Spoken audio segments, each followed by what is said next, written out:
Hello there, you filthy Jezebel, and welcome to the third video on my YouTube channel, which has so far been all about VHS. And while I want this channel to be partly about the hobbies and stuff that I love and want to share with you, I also would like it to be about my work and writing in general, in case you like that kind of thing. Let's see if you do. So in this video, I'm going to talk about the various elements that came together to create my first novel, The Last Days of Jack Sparks. There's no getting away from it. This is a classic everything but the kitchen sink type novel. I mean, hopefully it all comes together all right and people seem to like it.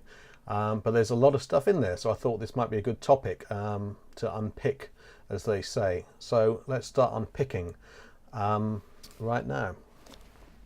The first idea that came along on the various notepads that I write ideas down on was the idea of a man who becomes obsessed with a creepy YouTube video and becomes determined to hunt the makers of this video down. And that idea, clearly, if you've read the book, and there'll be no spoilers here by the way, in case people haven't read the book, but that concept does create a kind of narrative spine for the book. But there's a lot more. There's a lot more going on as well. Maybe the second thing that came along during the genesis of the book was just the theme of how much certainty we see online and on social media in particular. There's a lot of certainty to be found in places like Twitter, and I'm as big a culprit as anybody else, but nobody ever says on Twitter, right, I'm not quite sure what I think about this topic. I'll come back to you when I've really worked it out in my head. Everyone's very certain about their thoughts, because I don't know why that is. I think it's the fear. It's almost like showing uncertainty on social media is the last taboo. You don't want people to think you're uncertain, or that you know, God forbid, you might be somewhere in the middle of some kind of grey area between black and white. So that kind of certainty was interesting, and how that kind of certainty links up with belief and also ego as well, and that kind of mush of things that you see on social media. So that was another concept that went into the pot. And also, let's see, yeah, I liked the idea of Jack Sparks going on a journey around the world to try and debunk the supernatural, which is quite a ludicrous thing to do, as I think his best friend Bex does point out towards the start. And I like the idea of that journey being episodic. And this is a book within a book. I mean, that's another aspect, that's another major aspect, the fact that Jack Sparks on the Supernatural is the last book Jack Sparks ever wrote before his death. And so The Last Days of Jack Sparks is his brother Alistair presenting that lost book to the world with annotations and, you know, some of Alistair's own thoughts on the matter. And that kind of allowed me, I really liked that conceit, that book within a book conceit, because it allowed me to give it something of a found footage twist, I guess. And I love found footage, you know, I love found footage movies. The Blair Witch Project is one of my favourite horror films, and I love Paranormal Activity, and, you know, I just love the whole found footage thing. And so that was great to play with. And in a future video, maybe I'll talk about how I managed to get the Blair Witch Project's creators involved with the actual book itself and appear as themselves, but that's for another time. So another thing that went hand in hand with the episodic nature of the book was that, because Jack Sparks is quite a me, myself and I kind of guy, to say the least, I thought about the type of book he might write. And so I had one of his previous books that obviously doesn't really exist, being called Jack Sparks on a Pogo Stick, in which he pogoed up and down the UK and then wrote up his experiences in a book. There's a certain, I think this seems to be a peculiarly British type of non-fiction book.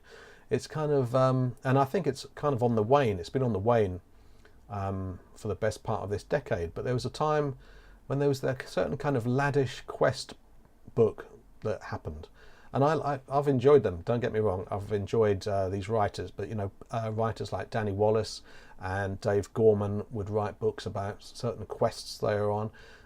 You know, Dave Gorman wrote a book about traveling around the world trying to find people called Dave Gorman, which, you know, it's a good book. And honestly, I went to see Dave Gorman live and laughed my head off. But that is, by anyone's standards, a pretty self-indulgent concept for a book. It's all about the person writing it, isn't it? And I'm not entirely against that, but it's interesting. And that's the kind of book Jack would write. So that also informed the structure of the novel. It gave me license to make it more episodic, because those kind of books tend to be quite episodic. And so Jack could travel around the world. I like the idea of him traveling around to various places. And I generally chose places that I'd been to as well, because that always helps a writer.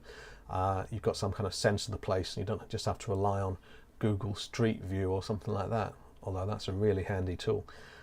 So I had him going to Hong Kong, which I'd only ever been to for one night, admittedly, but I had been there. And West Hollywood, which I really like. I've been there. I went there quite a few times as a rock journalist and on holiday as well. And so in that sort of second half of the novel, I've got Jack and Bex in one of my favourite spots on Sunset Boulevard, that kind of stretch, that Sunset Strip type area, which I really like. Jack also lives in Brighton, where I live. That helps. I hadn't been to... Early on in the novel, there's an exorcism sequence in a church in the wilds of Italy, and I haven't been to an exorcism, funnily enough, or indeed the wilds of Italy, but it had to be in Italy because, you know, the Vatican, Rome, and I've been to Rome before. I got held at gunpoint along with the black metal band Cradle of Filth, but maybe that's a story for another video. Or you can read about it in my collection of rock interviews from the front lines of rock.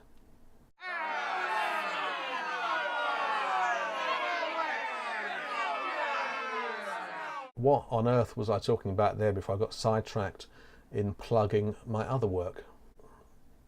Well, let's move on to the Hollywood paranormals now, who appear around the middle of the novel. Their experiment was based on a real-life experiment that happened in Toronto in the 70s.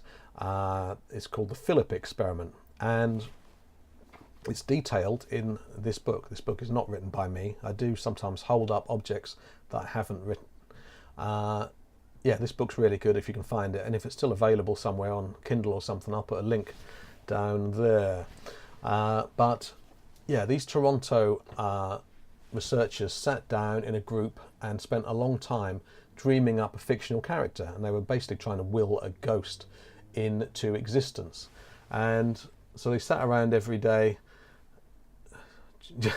just talking about this character so much in an effort to make him feel real, and then they want to see if he would manifest if he would manifest himself.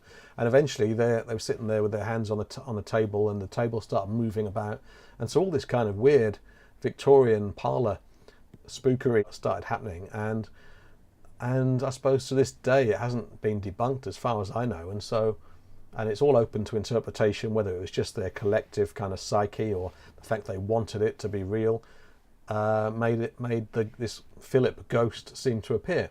But that's the experiment that the Mimi experiment in The Last Days of Jack Sparks is based on. So if that side of the story, if you've read the book and that side of the story interested you, I recommend that you know, there's lots of information about it online. So yeah, the paranormals were based on the Philip experiment people, but also I suppose they kind of represent the YouTube generation who are constantly broadcasting themselves, imagine that, to the world, and they're so hungry for hits that who knows what they'll do.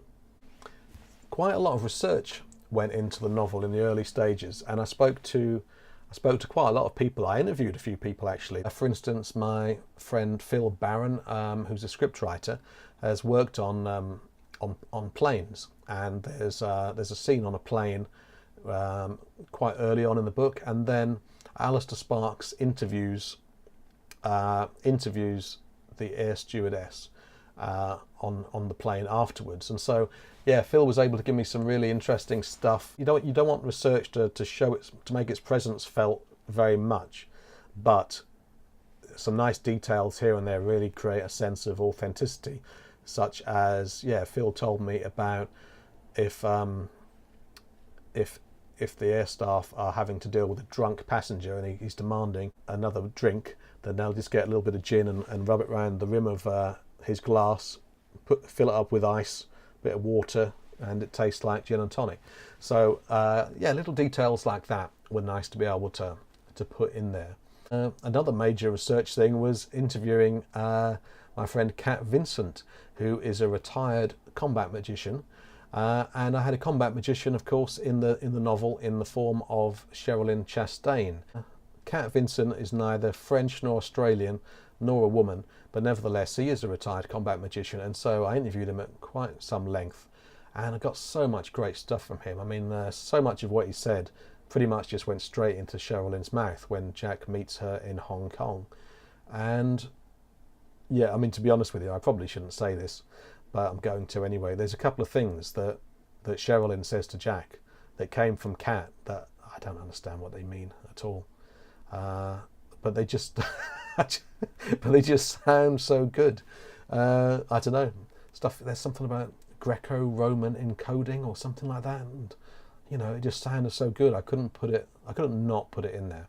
So you know, thanks once again to Kat and to Phil for their brilliant contributions to the book. And I just know, even as I say that, there are other people who I interviewed who are going to watch this and go, well, what about me? Although maybe that hasn't happened. We'll see. Lots of people contribute to the book, and they are all thanked in the book, so have a look in the back of the book. That's my get out clause. So what else is there? I think I've covered quite a lot of stuff. I mean, I suppose one element, the opening scene counts as an element that went in there in a way, because it's quite pivotal to the book in a sense in terms of Jack's character. There's a scene at the start in which a kid gets locked in a small black cloakroom in the centre of his family home, and I'm sure quite a few people reading that might have thought to themselves, there's no such thing as, you know, you'd never get a house with a tiny pitch black room in the middle of it. What's all that about? You know, a cloakroom like that with various doors going into it. But I swear, and my mum has backed me up on this, there was a little room like that in the middle of our home when I was a kid. And one of my young relatives, as I remember, did actually shut me in there just very quickly for a few seconds and in fun, just like, you know, Jack gets shut into that room as a kid. And I think I was pretty scared at the time, but of course now you think, God, thank God that happened, because I would never have thought of something like that probably. And so that's the joy of being a writer, kids. Even trauma can just be funneled into a book. Hooray for trauma. Well, I hope you've enjoyed me babbling about the various elements that went into the last days of Jack Sparks. If you've enjoyed this and you'd like to see more, then please hit like and subscribe, and also the little bell symbol next to subscribe so you get notified about new videos. Let's just go the whole hog here. Why not? And also share this video to all and indeed sundry. Thank you very much for watching. You're absolutely delightful, and good day to you.